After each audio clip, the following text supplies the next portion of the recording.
Saludos, criaturitas del basurero, ¿cómo están? ¿Cómo se encuentran? Espero estén todos bien. Mi nombre es Miko y estoy aquí de vuelta haciéndoles una entrega especial de video para estas temporadas terroríficas y spooky de Halloween, yippee. Con un tema tan anticipado, tan esperado, tan emocionante y genial que se parece tanto a la película de FNAF. Vine a hablar de los Baden Friends. Sí, yo sé que ustedes no me tienen expectativas, pero bueno, ¿qué les digo? Hace no mucho me encontraba dando mis vueltas habituales por internet cuando de repente me empecé a topar con fanarts que no veía desde que era una niñita. Y recordé los gloriosos días que viví en mi adolescencia cuando tuve la oportunidad de dibujar una y otra vez a los Baden Friends cuando estaban en su apogeo. Por allá en 2016 los veías en todo lado, precisamente porque la mayoría de las series de los que está conformado este grupo seguían en emisión. Siempre era llamativo ver a Viper o también a Weird Beast en cualquier foro de internet siendo lo más creepy que podían ser. Y fue mientras hacía este viaje retrospectivo en lo que también sacaba un dibujo de estos loquitos del centro, porque claramente me quiero posicionar en la trinidad de fanarts de los Baden Friends, que me puse a pensar cuál era la verdadera genialidad de estos personajes y por qué este fandom se volvió tan fuerte. Y claro, para sorpresa de nadie, la respuesta fue más turbia de lo que me esperaba por el final de cada uno de estos personajes, aunque al final del día siempre causa mucha fascinación entender qué hay detrás. Fascinación que les quiero heredar porque el día de hoy les voy a explicar qué son, de dónde vienen y quiénes son los miembros más importantes de los Baden Friends. Así que agárrense y sean bienvenidos al video de Halloween de este año, porque vamos a ir directamente a donde no existen los finales felices, donde los héroes fracasan y la esperanza viene a morir. Pero antes de comenzar... cortes comerciales. Debo decirles que este video fue patrocinado por Skillshare. Skillshare es una comunidad de aprendizaje online donde hay disponibles miles de cursos con los que cualquier persona creativa puede expandir sus conocimientos y adquirir nuevas habilidades. Así quieres aprender pintura, fotografía, edición o quieres aprender a no ser un espantaviejas, Skillshare tiene todo lo que puedas imaginar y aprender. Como por ejemplo, en este momento estoy tomando un curso llamado Comience a dibujar, dado por Carly Coon, totalmente subtitulado al español. Este curso es especial para nuevos dibujantes que no sepan por dónde comenzar y que quieran incentivar su creatividad con 3 ejercicios divertidos y dinámicos. En cuanto a contenido en español, Skillshare está repleto de contenido hecho en este idioma para mejor accesibilidad, y en caso de que el curso no esté en español, Skillshare tiene una amplia selección de subtítulos para que puedas entender los cursos. Similar a otros servicios de streaming, Skillshare cuenta con una suscripción anual con la cual recibirás acceso a 40,000 clases sin límites ni restricciones, como por ejemplo los anuncios. Y el precio es súper asequible, es menos de lo que cuesta una sola clase en otras plataformas y similar a lo que pagas por café en un mes. ¿Qué estás esperando? La comunidad de Skillshare te recibirá con los brazos abiertos, y es más, las primeras 1000 personas que utilicen el link en la descripción obtendrán un mes gratis en Skillshare. Muchísimas gracias Skillshare por patrocinar este video. Antes de ver todo lo que puede ofrecer este concepto, necesitamos saber qué son los Baden Friends. En resumen, los Baden Friends son personajes ficticios que forman parte de un universo alternativo y una serie de fanfictions e historias en línea que reúnen a personajes de 3 populares programas de televisión animados: Gravity Falls, Over the Garden Wall y Adventure Time. Este universo alternativo se caracteriza por tomar a estos personajes y situarlos en un contexto compartido que es notablemente más oscuro y siniestro que sus respectivas series originales.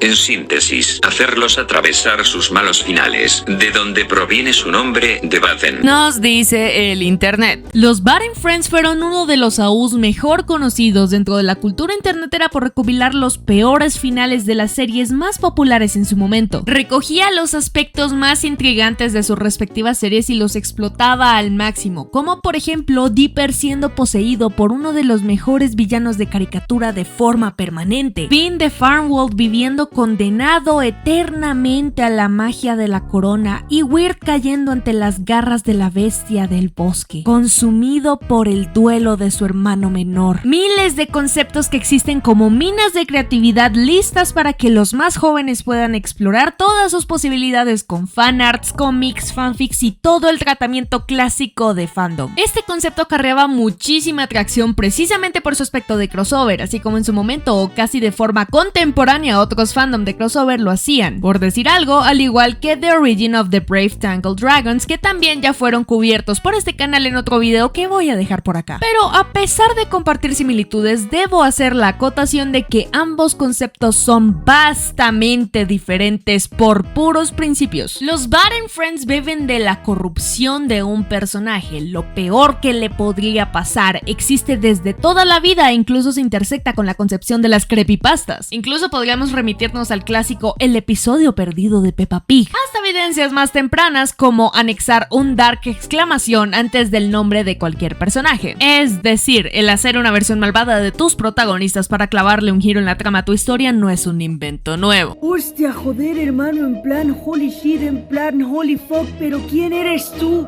No lo sabes, Rubius, pero yo soy tú, pero le debo plata a la aduana. Y si esto es algo que hacen los propios escritores con sus historias, se pueden imaginar qué apreciación de esto van a tener los fandoms, más teniendo en cuenta que tienen el doble de libertad. Pero he aquí el detalle, el gran diferenciador entre una creepypasta común y corriente y los Baden Friends es que para entrar dentro de este selecto club de dañaditos mentales debías cumplir con una serie de características específicas. He aquí la corta lista de características para ser parte de este club de enfermitos. Ser presa de lo peor que te puede pasar en tu serie, ya sean villanos, objetos mágicos, aunque muy probablemente posesiones como el 90% de los personajes en la lista. Ser un chinito pendejo, o sea, tener de 9 a 16 años. Ser el protagonista de la serie o la película animada en la que apareces. Tener airecillos de Tumblr Sexyman, categoría Lovable Bastard, que también expliqué en un video del canal si les llama la atención. Ser un ente que si es tocado por medio centilitro de agua se derrite, porque todo el mundo y su abuela saben que esta panda de loquitos del centro no se han bañado en un lapso menor a 3 semanas. Pero realmente todas estas características no tienen que ser tan estrictamente seguidas al pie de la letra con tal de que se cumpla el requerimiento principal para estar en este parche y no en el de Jeff the Killer y los proxies. Y es que sí o sí se tiene que ser parte de una serie animada de la nueva época dorada que duró del 2009 al 2016 en la animación de televisión. O bueno, sin ser tan rigurosos con las fechas, se debe ser parte de una serie animada que pueda ser fácilmente integrada dentro de esta categoría de animación. O sí, también una película, no pasa nada, ya entendí que quieres meter a Coraline. Ahora, los Baden Friends están divididos en dos grandes categorías que reciben la clasificación de alfa y beta. Que no se note que esto lo hicieron niñitos en internet que tenían el Omegaverse metido en el soba. La categoría alfa está conformada por los 3 miembros principales del grupo y que mejor acogen a rajatabla todas las características que les di anteriormente. Está Viper, Fin Helado y Beast Weird. También se supone que ese intento todo culo de Steven Diamante Amarillo para completar la trinidad de la animación, pero igual no pasó las pruebas de ingreso y le toca volver a intentar el otro año. A lo mejor le sirve el preunal, qué sé yo. Y la categoría beta está conformada prácticamente por todos los demás. Todos los otros personajes que la gente ha ido añadiendo en la lista tengan razones fundamentadas en la trama o no. Y que son tantos que no vale la pena meter en el cuarteto principal precisamente porque no son tan icónicos o tan trascendentales dentro de su historia. Yendo a cronología, no sabría decir específicamente dónde surgió el concepto de corromper un personaje. Es una idea casi tan vieja como la ficción. No me sorprendería ver una versión oscura del señor Spock sacada de los 70s. Pero para este caso particular de los Baden Friends, me atrevería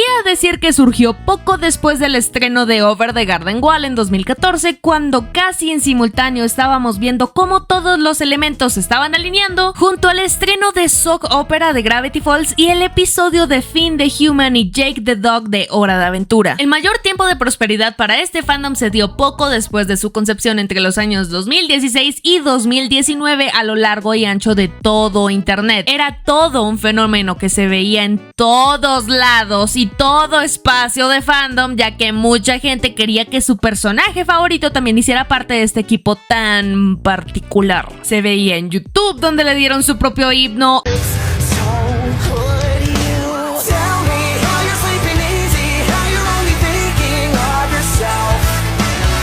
Twitter, en Tumblr y también en Amino. Pero bueno, basta de hablar de terminología y de cronología. Ahora sí se viene lo bueno, que es hablar de los miembros de este grupo, sus historias y, quién sabe, tal vez nuevos miembros.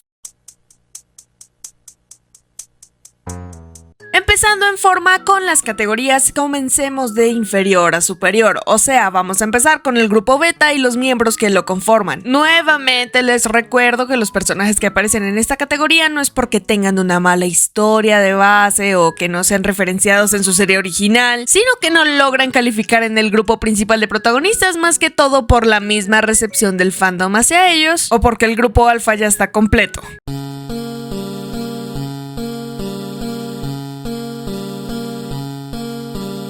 Iniciemos con Evil Morty. La motivación de Evil Morty en principio era muy misteriosa. Lo conocimos por primera vez en el episodio 10 de la primera temporada de Rick y Morty, llamado Encuentros cercanos con los Ricks, donde por primera vez Rick y Morty se topan con versiones alternas de sí mismos, incluidos Rick y Morty malvados. Aunque lo más llamativo de este episodio es que el Rick malvado no era nada más y nada menos que un robot siendo controlado por Evil Morty. Tómense un shot cada vez que digo Rick y Morty, gracias. Evil Morty es muy particular, se diferencia de sus otros pares Mortys por su forma de hablar, su forma de manejarse sin tartamudear, de abordar con diplomacia la mayoría de sus obstáculos, como cuando posteriormente se convirtió en el presidente de la Ciudadela, y en general de tener una gran astucia que no se ve en la mayoría de sus otras versiones, incluido el Morty que tenemos de forma recurrente en la serie. Y fue con esta primera revelación que se sembró la primera gran expectativa. La dinámica normal de la serie dependía en su mayoría de que Morty fuera un niño inocente e inexperto que se va de culo con el cinismo y sobre todo la inteligencia de su abuelo. Pero el hecho de plantear que existiera un Morty de alguna forma más inteligente o capaz que Rick no podía hacer más que dejar expectante al público, que no podía esperar para ver qué más podía surgir de ahí. Y bueno, las expectativas fueron satisfechas y al contrario, fueron creciendo cada vez más con entregas posteriores como Historias de la Ciudadela, donde se le va dando más forma al personaje con el final del episodio, en el cual conseguimos esta gloriosa canción que se usó de meme por un montón de tiempo, como si no la usaran todavía, ¿no? También otros cameos ocasionales, como en un tren de antologías, cuando pudimos verlo con un final hipotético donde Evil Morty es el final boss con un diseño perrísimo, y con otros comentarios esporádicos que se sueltan en la serie. El epítome del personaje junto a su explicación de motivaciones y parcial resolución se da en el episodio de la quinta temporada, episodio 10, llamado Rick, Mora y Jack, en el que se nos explica que el motivo por el cual Evil Morty es malvado es porque sencillamente está harto de Rick y quiere destruir la curva creada en la Ciudadela para esclavizar eternamente a los Mortys en favor de los Ricks. Esto resumido en patadas. Lo siento por no ser un ente de alto IQ para sentarme a explicar horas lo que pasó en las implicaciones de este merequetengue, no sé. En este episodio tenemos un cierre inicial perfecto para la historia de Evil Morty, que culmina por posicionarlo como un digno adversario y rival de Rick, quien llega incluso a superarlo e independizarse para tener sus propias aventuras, no como un sidekick, sino como un igual que logró destruir la corrupción de la Ciudadela, si es que no la destruyó por completo, ¿no? Todo esto mientras se hace un call-out instrumental a la ya infame canción de Evil Morty, For the Damage Coda.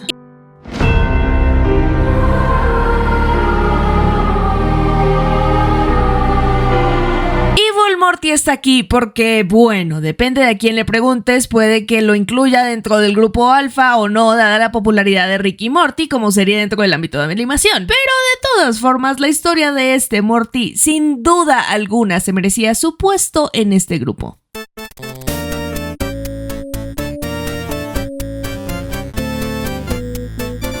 Después de Evil Morty, las explicaciones son más sencillas porque aquí tenemos a dos de mis grandes archienemigos de la ficción, Marco y Star. ¡Yipi! Vuelve y juega de vuelta en 2016. Dependía de a quién le preguntaras para que te dijera si Star versus las fuerzas del mal se merecía estar dentro de la sagrada familia de la animación adolescente, simple y llanamente porque la serie todavía no se había ido al carajo. Sin ir más lejos, ambos headcanons de los Bad and Friends en el caso de esta serie salen directamente directamente de la primera temporada. Pero hey, ustedes ya saben muy bien qué opino de esta joyita de la animación.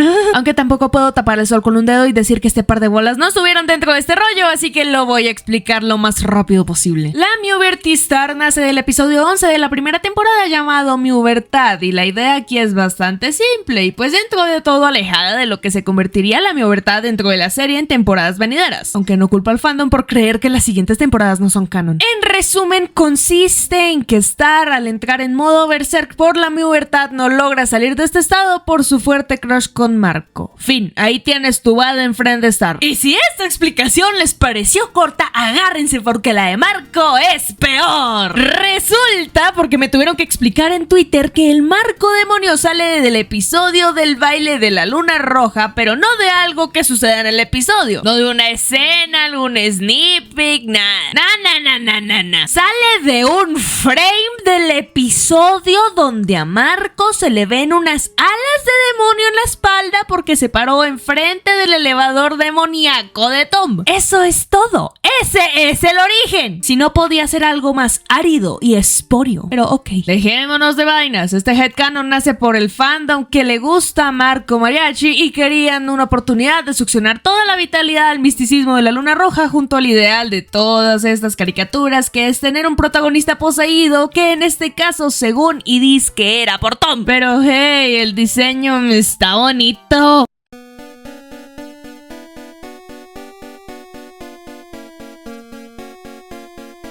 Bajando un poquito más el escalón, nos topamos, como no, con Miraculous Ladybug. Me voy a llevar a la tumba eso de que solo soy conocida por tenerle roña a esta serie. Maravilloso. ¡Cómo me gusta el internet! Jaja. Miss Fortune y Chat Blanc nacen como los contrapartes de Ladybug y Chat Noir, pero el origen de cada uno se daría de una forma cada vez menos específica que la anterior. Chat Blanc provendría de la idea de que Adrien se snapearía por la pérdida de su madre, el resentimiento hacia su padre y también hacia Ladybug, básicamente por sentirse traicionado por todas las personas que conoce y admira. Igual recuerdan de cómo fue que acabó la serie original y que Marinette también le siguió mintiendo. En fin, si bien este origen de villano es interesante, el origen de la Miss Fortune es el doble de ambiguo. Se deja entendido que el origen de Miss Fortune lo encontramos cuando Marinette también se snapea en contra de Hawkmoth y probablemente Chloe, llevándola a usar el Miraculous para el mal. Todo el mundo y su huerfadrino saben que la mayoría de estos AUs existen solo para suplir la necesidad de edits edgys de Marinette que se hacían hace 5 años. Es lógico, pero he aquí lo curiosito. La propia serie de Miraculous se ha tomado la libertad de experimentar con estos universos alternos, como en el episodio de Chat Blanc en la tercera temporada. Y bueno, no es un mal episodio, pero la cuestión es que la serie toma un paso más allá y le dedica un especial completo a literalmente las antiversiones de Ladybug y Chat Noir con Miraculous World, dejándolos casi salidos del Ibis Paint de una niña de 13 años en 2017 con olor a emo fan de Bullets for My Valentine, aunque sorpresivamente no odié el especial, me pareció de lo mejorcito que ha sacado Miraculous en su serie en años.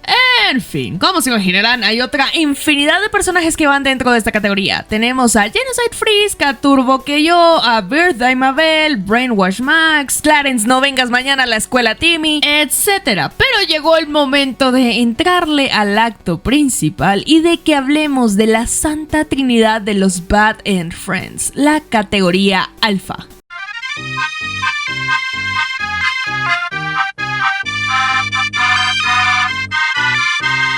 Enos aquí, la categoría alfa, el pabellón más problemático del psiquiátrico, los loquitos más tostados y sobre todo más reconocidos por el fandom a la hora de hablar de los Bad End Friends, que se inmortalizan cada vez más al saber de qué serie provienen, todos con finales trágicos que los preceden y que los proclaman como los reyes de los finales más cagados que pudieron ser y que gracias a Dios no fueron. Oh, bueno, más o menos.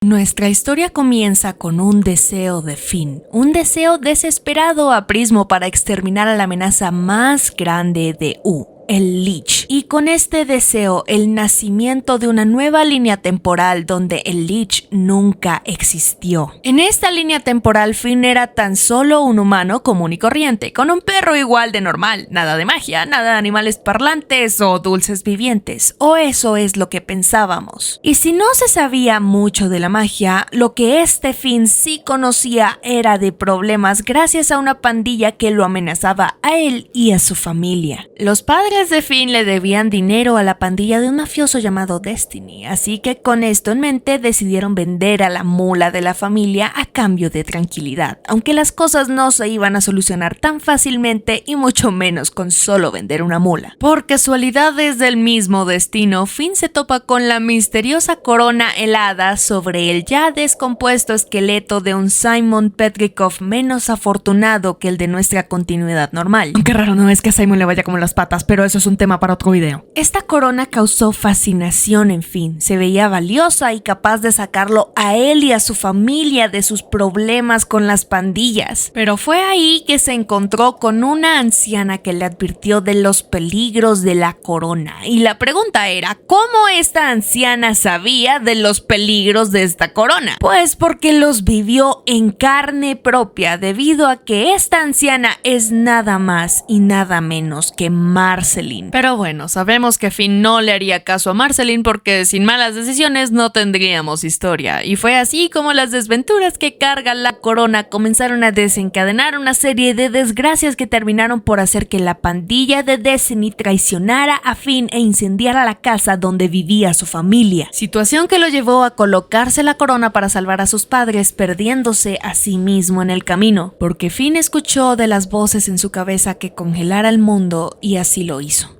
La historia de Icewind es continua después de eso. Le damos una resolución en el episodio 24 de la séptima temporada llamado Crossover, donde nuestros Finn y Jake originales rescatan a Farmworld Finn al ver que su Jake se convirtió en el Lich, llegando hasta el nuevo spin-off de Hora de Aventura que le despertó la fiebre por la serie a medio internet, Fiona y Cake, donde lo vemos adulto y con familia, mamadísimo y profundamente traumado. Pero hey, está rico, no lo escucharon de mí. Esta versión de Finn es tan importante porque fue la raíz de centenares de teorías sobre la guerra de los champiñones, de dónde nació la magia en Nu, qué iba a pasar con el brazo de nuestro Finn y qué pasó con su familia. No solo eso, sino que esta versión era tan memorable que el fandom lo volvió uno de los personajes principales de los Bad and Friends al instante. Pero en lo que nos concierne, es hora de continuar.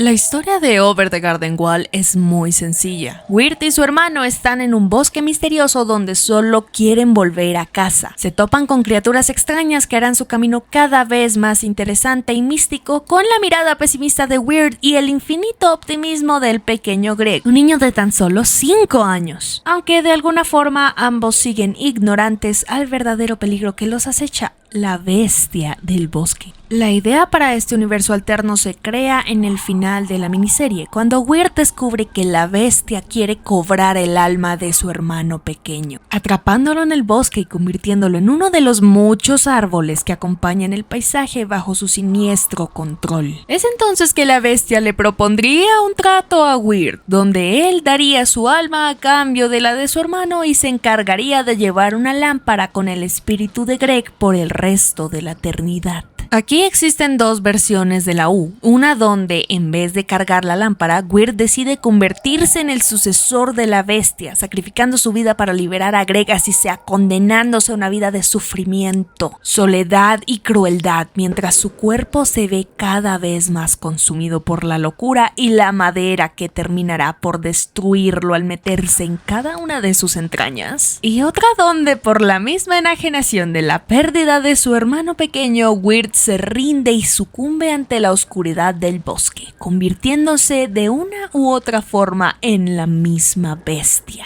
Cualquiera de las dos opciones es terrorífica y macabra, por decirlo menos. Una historia de amor, pérdida, frustración y muerte. Tan icónica que sí o sí se merecía su puesto aquí, al igual que la serie se merece su propio lugar dentro de las mejores series animadas de la década. Sin duda alguna, Viper es uno de los personajes más importantes, si no el miembro más trascendental de este grupo. Al igual que Gravity Falls, fue la cabeza de la televisión animada en su momento al lograr crear un antes y un después con lo que serían muchas series que la precedieron. Y bueno, dejando de tirarle flores a la cuestión, vamos con la historia. Nos remontamos al comienzo de esta historia, cuando Bill Cipher, el ente misterioso y demoníaco que ya conocemos y amamos, decide que quiere destruir el campo de fuerza de Gravity Falls a toda costa para dar rienda suelta a su reino infinito de locura y rareza. Es así como llegamos al episodio de Sock Opera, donde nos topamos con un Dipper Pines intentando descifrar la contraseña de la antigua laptop que encontró en un búnker para estar cada vez más cerca de desenmarañar los misterios del pueblo y sobre todo del autor. La situación aquí es que este Dipper se encuentra cansado, sin varias horas de sueño, estresado y fastidiado con su hermana Babel, quien lo puso a trabajar en títeres de media, y de forma nada sorpresiva decidió dejarlo de lado para darle prioridad a impresionar a su nuevo intento de conquista, un titeritero del pueblo. En medio del tedio de Dipper para intentar solucionar el misterio de la computadora, es que Bill ve una oportunidad para conseguir el diario, tomando ventaja de la vulnerabilidad de Dipper y tendiéndole un trato que no sería capaz de rechazar: la contraseña de la laptop a cambio de un títere. Esto suena razonable, pero he aquí el problema. Bill nunca aclaró qué títere tomaría. Si tal vez uno hecho por Mabel, armado con medias y escarcha, o quién sabe, uno hecho de carnes, hueso y sangre, lo suficientemente cansado como para hacer lo que se le ordenara. Un títere tal y como Dipper, quien por pura ambición y como su tío antes de él, decidió vender algo de su ser con tal de adquirir mayor conocimiento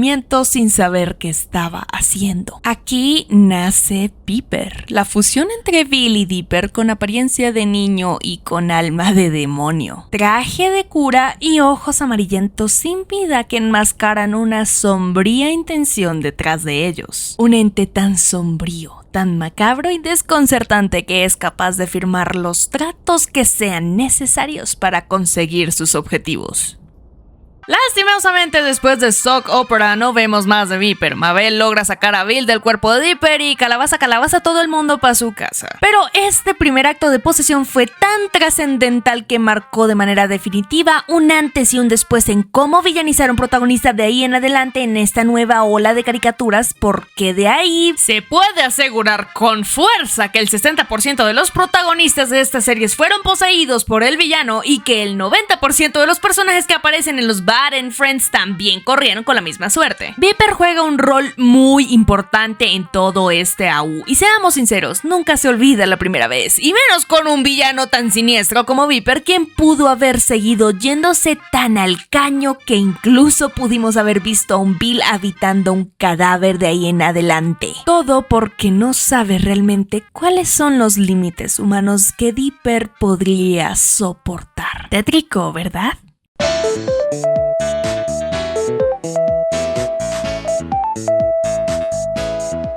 Los nuevos integrantes postulados para esta sección no hicieron parte precisamente de la época de la animación que hemos remarcado en todo el video. Sin embargo, todas estas series de alguna u otra forma siguen siendo reminiscentes de esa era, y consigo tienen personajes remarcables que sí o sí fácilmente pueden hacer parte de este grupo por la calidad de sus arcos y el cómo cumplen con muchísimas de las características que ya nombramos. Es por esto que para esta sección traje a dos de mis panas que se especializan en alguno de estos susodichos para que nos den una idea del por qué estos personajes podrían ganarse su puesto dentro de este parche. Para Anfibia tenemos al amante número 1 del color morado y de la Inca Cola, Cevitas Martínez. Y como embajador oficial del señor gótico de la oscuridad olor a moho velos, tenemos a Pradart. Con esto en cuenta, vamos con las historias.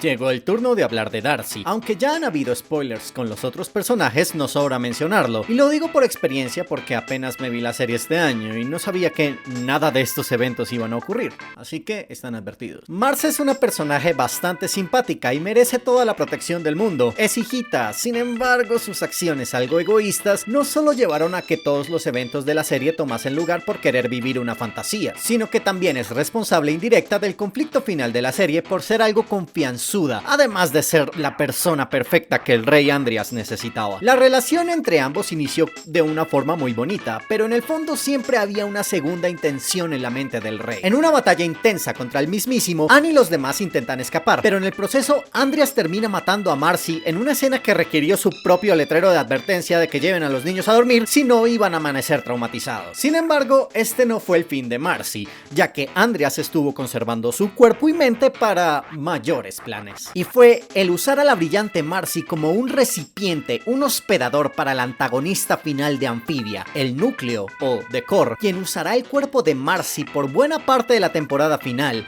adquiriendo el sobrenombre de Darcy, o séase Dark Marcy, en honor a, cito, uno de los videojuegos favoritos de Marcy. Voy a asumir de que habla de Dark Samus por mi propia sanidad. Es técnicamente otro personaje siendo poseído por el antagonista principal, como fue el caso de Viper, aunque la diferencia más destacable es que Darcy, a pesar de ser el núcleo en completo control, porque vamos, tiene cosas como poderes y habilidades de pelea que obviamente no poseía como humana, sigue teniendo algunos manerismos, actitudes e incluso recuerdos de la Marcy original. No obstante, esto no es una desventaja o una señal de que Marcy tiene algo de control, sino que, por el contrario, alimenta la actitud sadista de este ente. Finalmente, pese a que tenía todas esas habilidades únicas y demás, es derrotada porque su debilidad era un simple cable. Eso sí, el Core estaba aún lejos de ser derrotado.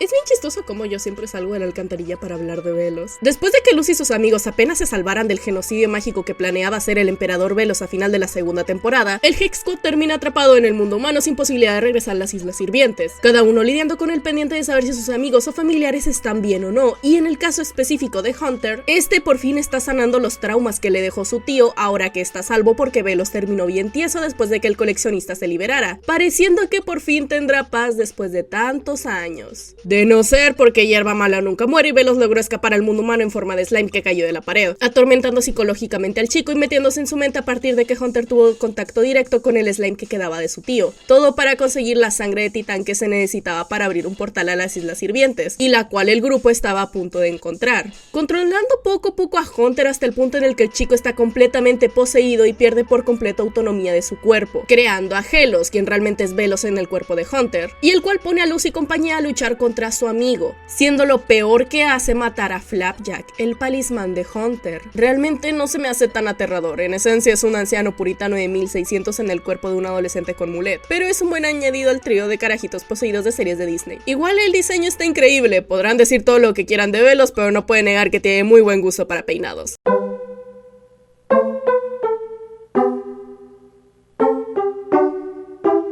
Para cerrar con los nuevos aspirantes a miembros premium de los Baden Friends, les traigo sorpresivamente a Steven corrupto de la serie Steven Universe Future. Steven no es un extraño en este grupo. Anteriormente habían querido incluirlo de su forma rebuscada de diamante amarillo a Steven porque no habíamos logrado apreciar demasiadas facetas negativas de Steven, al menos al nivel en que lo llevaran un camino autodestructivo como el de los otros miembros de los Baden Friends. Después de todo, al menos Steven niño, al ser el protagonista de Steven Universe, tenía todo el foco narrativo a su favor, que constantemente lo posicionaba como un protagonista incorruptible, capaz de terminar con reinados intergalácticos solo con el poder de la comunicación. Pues es algo que ya sabemos, porque Steven Universe gira alrededor de Steven y no podemos tener un protagonista tan dañado si queremos mantener el nombre del protagonista en el título, a menos de que seas BoJack Horseman, claro. Esta dinámica estaba bien establecida y clara, lo estuvo durante años de emisión de la serie original y claramente le dejaba un espacio de acción muy limitado al fandom a la hora de maquinar una forma de convertir a Steven en un personaje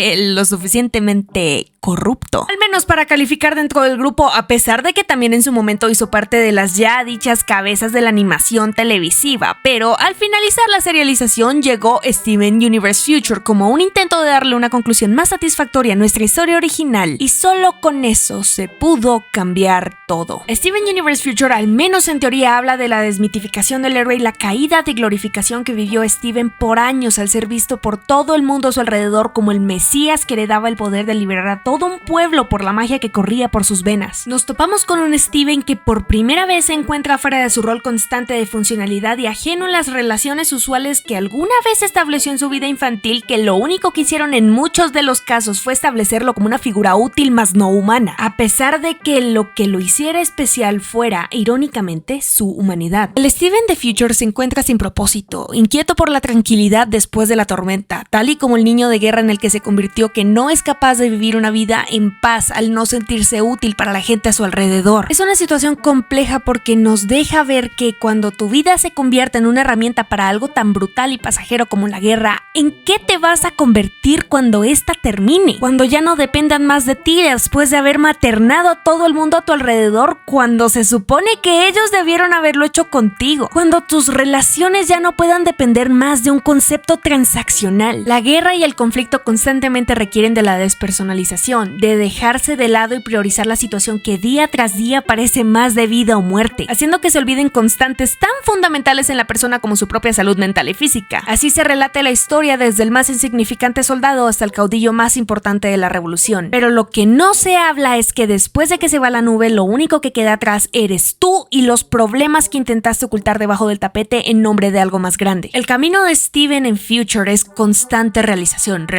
de que ahora desde su pedestal mitificado nunca más va a ser tratado como un igual, porque por años acostumbró a los otros a no fijarse en su verdadero estado en voz de algo superior, por lo que ahora queda prácticamente sin una red de apoyo, al menos ante sus ojos. Realización también de la enorme negligencia que atravesó durante su infancia al tener que cargar con los sueños, esperanzas y expectativas de todos los que lo rodeaban al ser el hijo de su madre y al llevar en brazos la responsabilidad de acabar con la tiranía de las diamantes a pesar de que lo estuviera matando, como pudimos verlo en el episodio de Growing Pains, cuando por primera vez cayó en cuenta de cuántas fracturas había recibido a lo largo del tiempo y que nunca les dio atención por darle más foco a conflictos de las gemas, así sean geopolíticos o de terapia, ¿verdad, Perla? Y finalmente, realización de que el único aspecto de su vida que lo volvía importante se terminó y de que teniendo en cuenta lo que ha aprendido hasta ahora ya no tiene nada más que ofrecer, ni siquiera un futuro que parece que todo el mundo sí tiene entre manos y que hace que sigan avanzando mientras él se queda atrás. Es así como estas inquietudes de Steven van aumentando, siendo manejadas con las patas al ser prácticamente ignoradas por él al seguir utilizando su modus operandi que ya había empleado el resto de su vida a la hora de lidiar con su emocionalidad, incrementando cada vez más la tensión como una olla a presión hasta que se topa con Jasper, la única gema que parece que no le tiene respeto en la nueva colonia y que es capaz de verlo tal y como es. Lo interesante que nace de esta relación no es solo el admirar como Jasper no le tiene ningún aprecio a Steven, sino que al tenerle tan poca estima, el mismo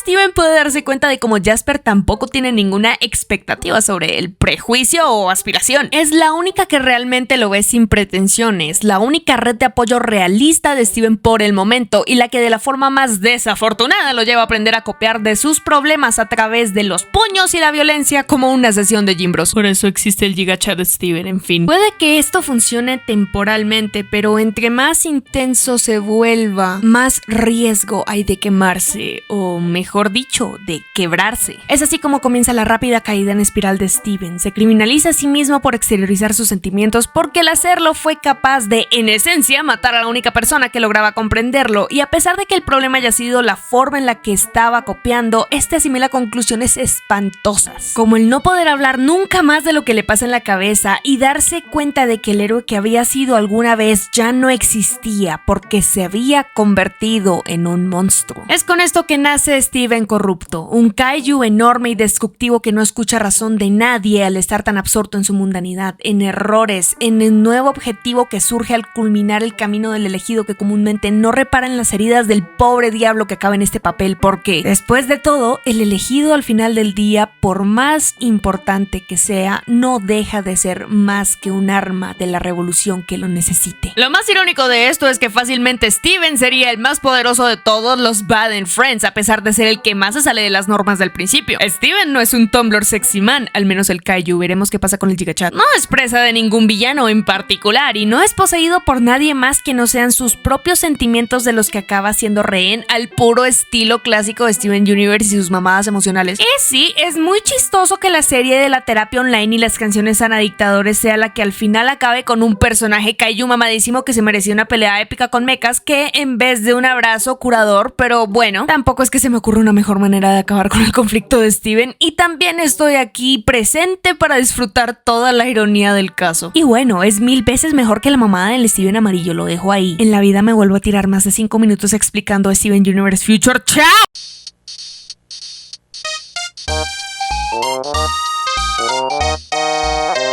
Toda esta sección va a tener spoilers. Gracias por su atención. Primero que todo, quiero que sepan que le voy a hacer un video a Fiona y Cake, así que esperen sentados junto con el video de Betty. Por ahora lo que les puedo decir es que se me hace una serie muy sólida que fue capaz de despertar una fascinación en mí por Hora de Aventura que creí que había muerto hace años. Porque lo bello de esta serie, fuera de Simon Petrikov, es que es un producto que es capaz de explorar a su máxima capacidad la idea de la existencia de universos alternos, dimensiones paralelas y sobre todo posibles realidades junto a los cabos sueltos que la serie original no dejó explícitamente claros, incluyendo, como no, su propio Baden Friend canónico fuera de Icefiend. Es con eso que llegamos al episodio del Winter King. Sin ir muy a fondo en la trama en general de la serie, este episodio nos muestra cómo Fiona, Cake y Simon llegan a la dimensión donde el Rey Helado, ahora llamado el Rey del Invierno, es la mejor versión de sí mismo, con un reino helado perfecto, súbditos devotos y amables, ciudadanos felices y un Rey del Invierno totalmente en control de sus facultades mentales que se convierte en un paralelo de la dulce princesa por lo diestro que es. Y lo guapo también, tan así que logra enamorar a Fiona al ser el hombre de sus sueños, literalmente. Este reino es perfecto, es una utopía, pero la cosa es que sobre esta cara de perfección se empiezan a ver grietas dentro del sueño que nos dejan ver que algo mucho más siniestro se está gestando detrás. Ya establecimos que en este universo el Rey del Invierno juega el rol de la dulce princesa, pero entonces si esto es así, significa que el equivalente del Rey Helado en este universo no es nada más y nada menos que la dulce princesa, ahora llamada Reina Dulce, que al igual que nuestro Rey Helado original se muere de amor por el Rey del Invierno y quiere unirse homogéneamente a él por toda la eternidad. Otra vez de forma literal, porque quiere lanzarse a ella y a los Simons en una batidora gigante. En principio, esta situación se presta para que Fiona experimente una aventura convencional para ir a rescatar a su rey, derrotando a los Minions de la Reina Dulce hasta llegar al final del mapa como si se tratara de un plataformero. Pero es en el instante en que Fiona logra triunfar en esta misión que las cosas se van al tiesto a la velocidad de la luz. Rápido nos damos cuenta de que todo era un invento de este Rey del Invierno que decidió condenar a la dulce princesa con la maldición de la corona gracias a un hechizo que lo único que hizo fue esclavizar a Bonibel y a todo el reino dulce por más de 100 años mientras él se encargaba de vivir una mentira perfecta a costo del resto de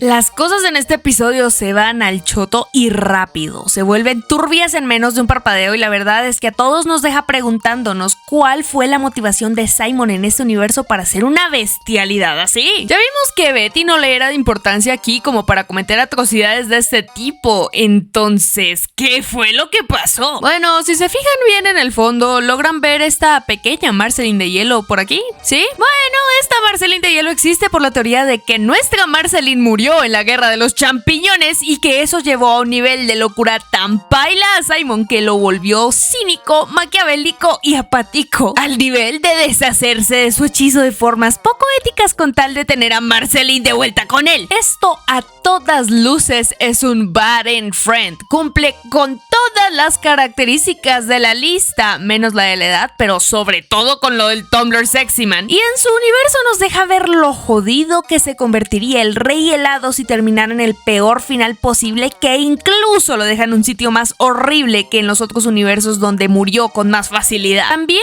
nos refuerza la teoría de que los destinos de Marceline y Simon están eternamente entrelazados y que sin el otro se convertirían en la peor versión de sí mismos, así como Marceline en otro universo se convirtió en la estrella. Pero hey, fuera de trauma, siempre se me hará curioso que la serie que fue precursora de los Baden Friends años después decida traer su propio Baden Friend canónico a la mesa, incluso más jodido que el Ice Fin, que con todo y todo no tuvo un final tan horrible. Si es que no se murió, porque eso es punto y aparte. Para concluir, lo único que tengo que decir es que no creo que los Baden Friends vayan a morir en un futuro cercano. En lo que sigan existiendo series y protagonistas que sean poseídos o que puedan tomar las peores decisiones que tengan en sus manos, siempre existirá este grupo. Pero bueno, al menos podemos atesorar los gloriosos primeros años de vida de este fandom con mucha nostalgia, porque gracias al cielo no van a volver tal y como lo fueron. Le deseo una muerte eterna a todos los foros de Amino, en fin. Muchísimas gracias a todos por ver este video y aprender un poquito más de historia de internet conmigo y con mis panas. Espero se hayan entretenido y al menos les haya acompañado un ratito mientras dibujan o hacen aseo, porque aparentemente me volví como los 50 cañonazos que pone tu mamá cuando va a lavar la loza. Y recuerden que este video fue patrocinado por Skillshare y que las primeras 1000 personas que le den clic al link de la descripción obtendrán un mes de clases gratis. Un agradecimiento especial a los parceros que me ayudaron en el video de hoy. Todas sus redes estarán aquí abajo en la descripción, y nuevamente a Dockles, gracias por ayudarnos con la edición. Junto a Ghosty Leeds, que nos ayudó con la ilustración y animación del comienzo. Yo soy Miko y nos vemos en una próxima ocasión. Bye.